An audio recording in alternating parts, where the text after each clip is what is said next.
Good afternoon. Hi. Did y'all find the place okay? Yeah. Good. Okay, so I know you did some paperwork outside. I did want to talk about one particular thing that you filled out, our confidentiality agreement. Mm-hmm. Did you read a little bit of that? Yeah, I read it. So it's basically saying that what you and I discuss, or in this case what you and I and your husband discussed today, will be kept confidential. If you decide to come back for future visits, anything that we discuss will be kept confidential. It won't leave this room, except for in the case that you show yourself to be a harm to yourself or others. In that case, I may have to report that to someone. Okay. Okay. So we talked about how your daughter is now pregnant. Mm-hmm. My 15-year-old daughter Yes, is pregnant. she is. Yes, she is. And what kind of thoughts run through your head about that? I'm mad. I'm very mad. Because that was the one thing that we spoke about. And I told her if she decided she wanted to have sex, she was welcome to come to us and we would put her on birth control. And she decided to be fast and not do it. So what do you think that decision will cause a change to happen in your life? How do you feel like that will affect you? Or how is it affecting you now? Have you met my daughter? She is not ready to be a parent. So meaning that we have another child to raise. Okay. How many children do you have now? We have 2. Okay. Is the other one younger or older? The other one is 11. Okay. Okay. So do you have the same worries about her or? No. Oh, okay. So, no. Okay. But I don't think that he will actually understand what's going on. So, I just want to ask you a couple questions about how you've been feeling emotionally. I know that you had a brief, meltdown a little bit. Your husband called and referred you to our services. Can you kind of tell me about how your last week has been?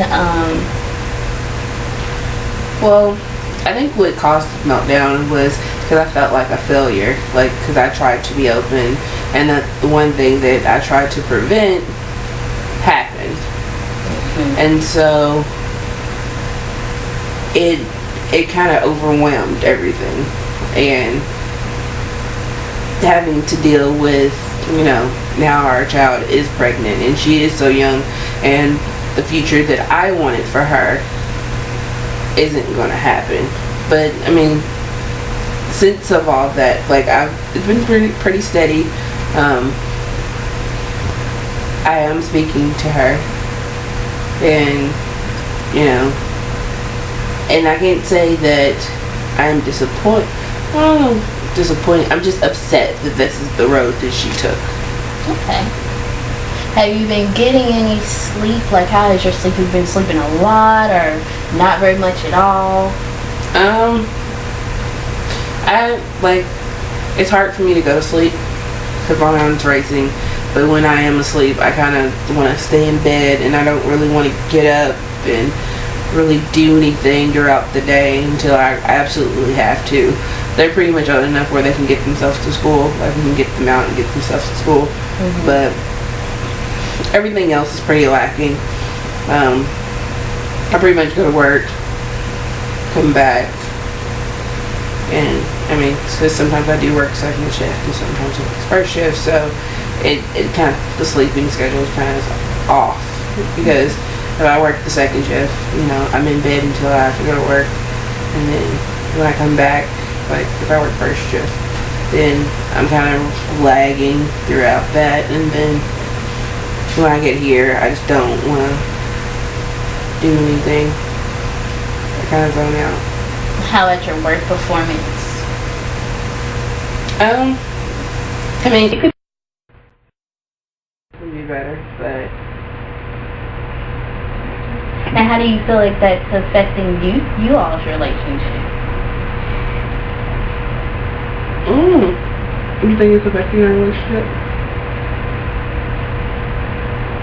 A little. You know, the news is, it's hard to digest, but it's something you accept, and so, you know, there has been that tension, you know, because she's very upset that, you know, our daughter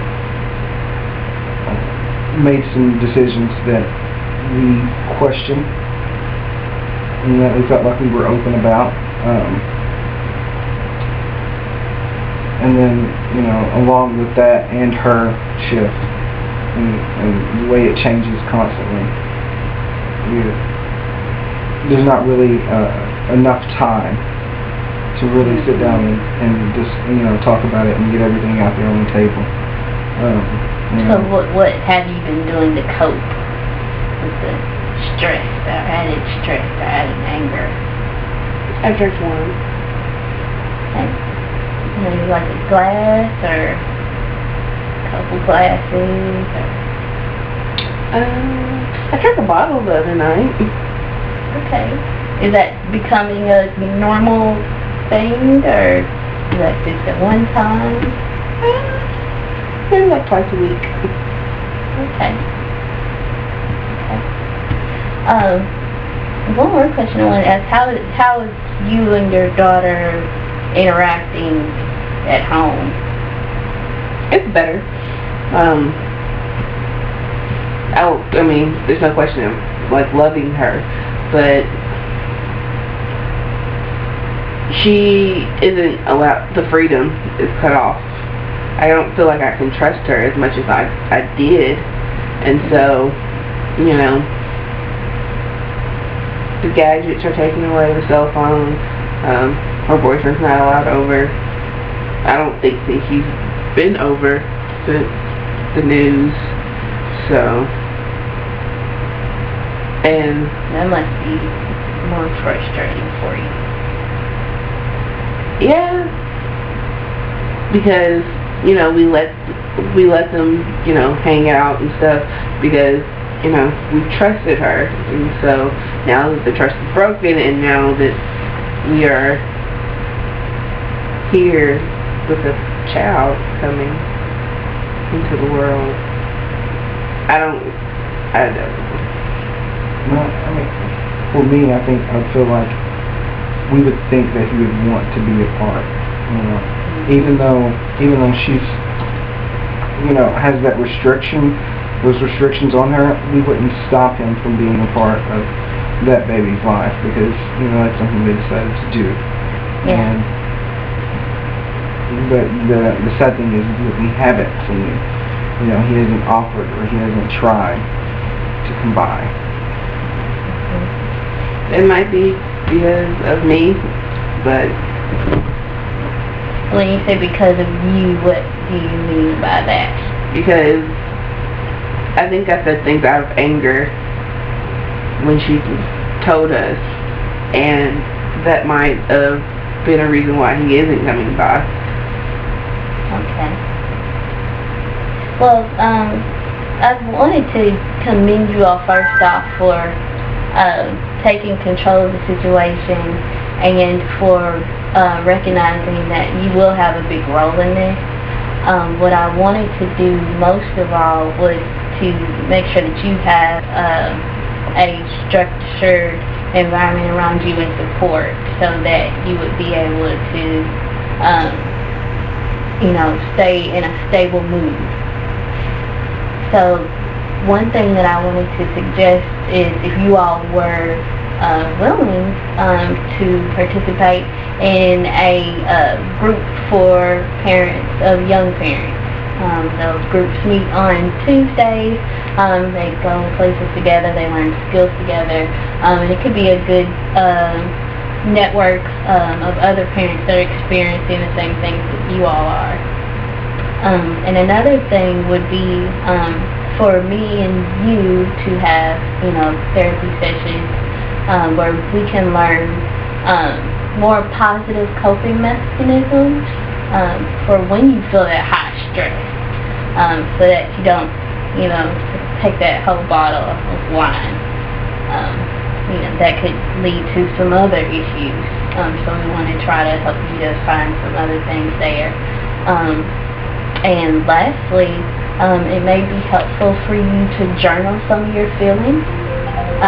If you journal them and you have any questions, you can always come back and show those questions to me and we can talk about them together. Do those sound like things that you all may be willing to do? Yeah, I think it would be good for her. Okay. Just for